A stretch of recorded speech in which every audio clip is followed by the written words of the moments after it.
I just want to thank the esteemed members of the committee for giving us this opportunity. Up here a little earlier than expected, but the first thing I was going to speak to is the Food and Beverage Alliance wholeheartedly accepts and agrees the drafted language to allow packagers to be manufacturers. And in fact, honestly, I think we should just collapse the 3 manufacturing licenses into one.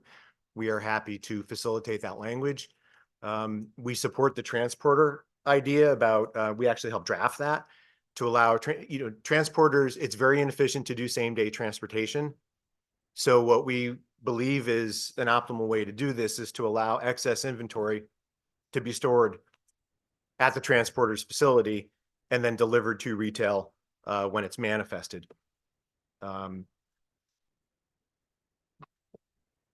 We also think that we could use all of our licensees a little more time. We know you gave us more, from 14 months to 24 months, but given that there is no biomass in the market, we would ask for an extra 12 months and would be happy to help you draft that.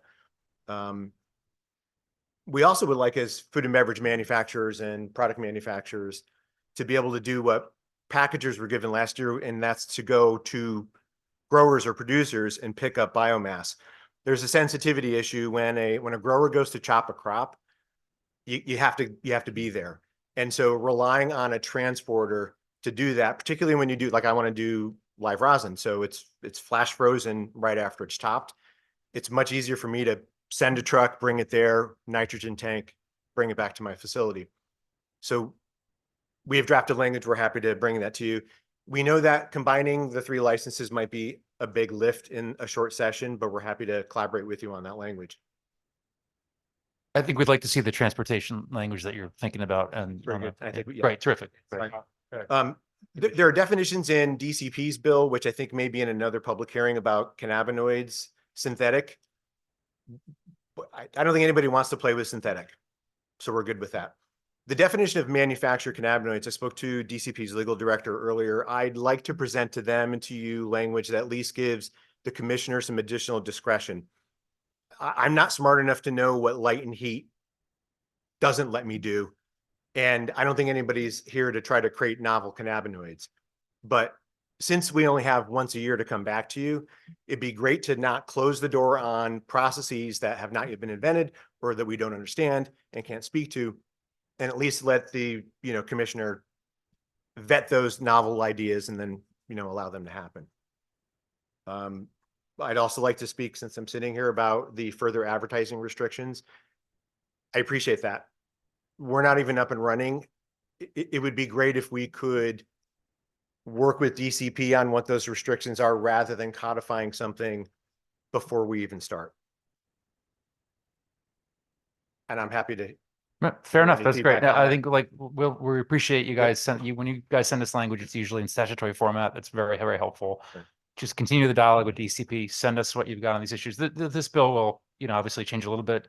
Yeah. So when the committee votes on it at the end of the month or early March, and then there's always tweaks along the way. But so the last thing I want to talk about is just the grow license, because there are a couple provisions in the bill. One is hemp with DIA cultivators. The other one's letting DIA cultivator become a micro cultivator.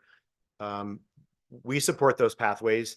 We support the tribal definition. Look, indoor flower is not the same as outdoor flower. They're really quite different. I personally think the DIA definition and the restriction on growing in a DIA should be expanded to allow outdoor to be in a DIA town. I happen to think that the DIA definition altogether ought to be eliminated. And I know some people had to, adhere to that. But you're essentially, look, I've been looking for real estate for 2.5 years. I don't mean to be too colorful here, but I have not met a landlord that is not in their 50s, 60s, or 70s and white. And that's what you're forcing a social equity applicant to do, is to go fix up a not so great old building in a downtown core. And so the DIA designation is a great way to define who qualifies as social equity. It's a terrible place to grow weed. And so I might ask you to kind of think about that a little bit. Fair point. But this is an existential threat to our licenses as manufacturers, that there is no biomass. So we have people who are paying rent and can't create product number one. until we have biomass, and there Yep. is. We know we got to get grow going, so we're trying to do that with some of our proposals. So we hear you. Appreciate that. We hear you. We've heard the industry on that. Yeah. Anyone else on the group?